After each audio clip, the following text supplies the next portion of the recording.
Hey folks, today we are taking a look at Transformers Prime's Cyberverse Commander Ultra Magnus. I picked this guy up at my local Walmart when I was there, actually just looking to buy some stamps. So this guy is pretty darn cool looking. I really like the overall look of the robot mode, which he is packaged in, and the giant blue hammer is very, very cool.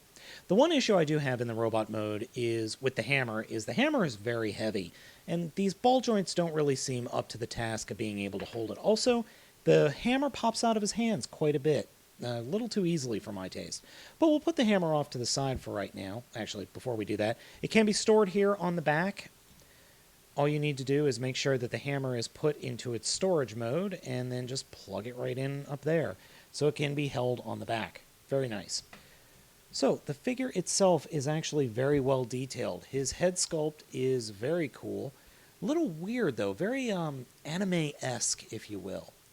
But the overall detailing for the figure is nice. I really like this mold, and the overall look is just quite good.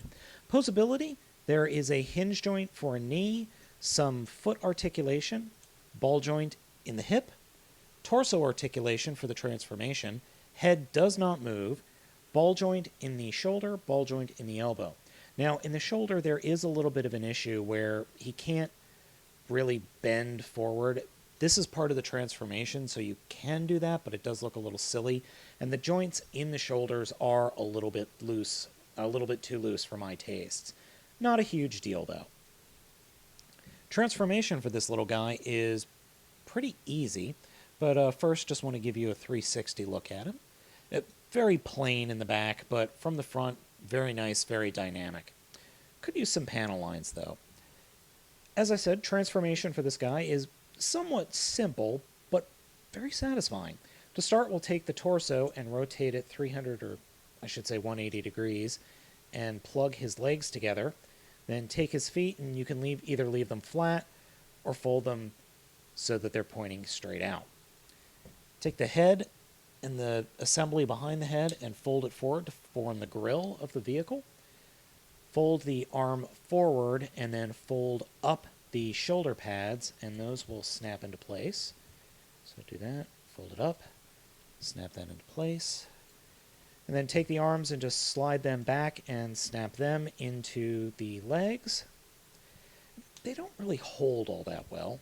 Then take the hammer, and the hammer was like this, so then we rotate it, and I like to rotate it so that it looks like it's actually pointing forward like that. So you have the cannon pointing forward, or you can rotate it around and just have the handle pointing, or the barrel of the cannon pointing straight back. I, however, prefer to display him like this. Ultra Magnus's vehicle mode is that of a military truck with a big-ass cannon on the back, specifically an artillery vehicle truck.